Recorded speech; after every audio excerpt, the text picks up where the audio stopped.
बिस्मिल्लाहिर्रहमानिर्रहीम अस्सलाम वालेकुम। आज जो मेरी वीडियो है ये है मेनासेड सिरप के हवाले से।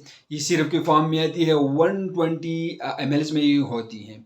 ये सस्पेंशन के फॉर्म में चीनी की बगैर होती है और इसके अंदर ये फार्मूलेशन मौजूद होती है। मैग्नीशियम हाइड्रोक्साइड इसके अंदर मौजूद होती है और एल्यूमिनियम हाइड्रोक्साइड इसके अंदर होती है और एस्मेथिकोन इसके अंदर मौजूद होती है। तो ये किसी मेडिकल स्टोर फार्मेसी आप लोग को बिल्कुल आसानी मिल सकती है।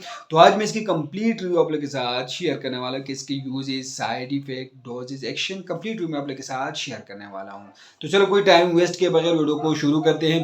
तो इसके यूजेज है, मेनासेड का इस्तेमाल की जाती है, बदहजमी के लिए इसके इस्तेमाल की जाती है, मैदे की जलन के लिए इसके इस्तेमाल की जाती है और मैदे के दर्द के लिए इसके इस्तेमाल की जाती है। इस दवा को मैदे की तेजाबियत कम करने के लिए इस्तेमाल किया जाता है। तेजाबियत के बास होने वाले सीने के जलन में इसका यूज होती है। मैदे के अल्सर में इसके इस्तेमाल की जाती हैं। इसके इस्तेमाल पेट में गैस के लिए भी इसके इस्तेमाल की जाती है। बदहजमी के लिए, हार्ट बर्न्स के लिए इसका इस्तेमाल किया जाता है। एसिडिटी के लिए भी आप लोग इसको इस्तेमाल कर सकते हैं। तो एक बेहतरीन किस्म के सिरप है मैदे की दर्द के लिए, मैदे की जलन के लिए। तो अगर हम इसके एक्शन देखें तो ये हजम के निज़ाम पर असर करती हैं और इसके बिगाड़ को दुरुस्त करती है और गैस पैदा होने से रोकती हैं। अपने अमल से मैदे के अंदर तेजाबियत बनने के अमल को कम करती हैं। इसी तरह तेजाबियत कम हो जाती है।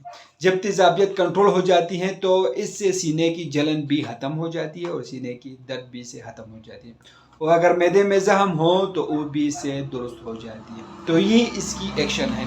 अगर डोजेस के बारे में बात करें तो इसके आम खुराक बड़ों में 1 से 2 चम्मच दिन में 3 से 4 मरतबा इस्तेमाल करवाई जाती है और बच्चों में हाफ चम्मच दिन में 3 बार आप लोग इसको यूज़ कर सकते हैं। लेकिन बच्चों में सिर्फ अपने डॉक्टर के हिदायत के मुताबिक आप लोग इस्तेमाल करें। 2 चम्मच सुबह, दोपहर, शाम को आप लोग इस्तेमाल कर सकते हैं। तो इसके इस्तेमाल से पहले अच्छी तरह इसको हिलानी है। इसके इस्तेमाल आप लोग खाने से पहले और खाने के बाद भी आप लोग इस्तेमाल कर सकते हैं। खाने के दौरान और सोते वक्त भी आप लोग ले सकते हैं। तो ये कंप्लीट रिव्यू है मेनासेड सिरप के हवाले से। अगर आप लोग इस सिरप को इस्तेमाल कर रहे हो तो पहले अपने डॉक्टर से जरूर मशवरा करो, उसके हिदायत के मुताबिक इस्तेमाल कर। हम आप लोग इस मालूमाती इन्फॉर्मेटिव वीडियो बना रहे हैं और ये भी एक मालूमाती इन्फॉर्मेटिव वीडियो है। तो आप लोग वीडियो कैसे लगे हमें कमेंट करें, हमारे वीडियो को लाइक करें, चैनल को सब्सक्राइब करें, हमारे फेसबुक पेज को लाइक करें, टिकटॉक अकाउंट को जरूर फॉलो करें। हमें इजाजत दीजिए। अल्लाह हाफिज़।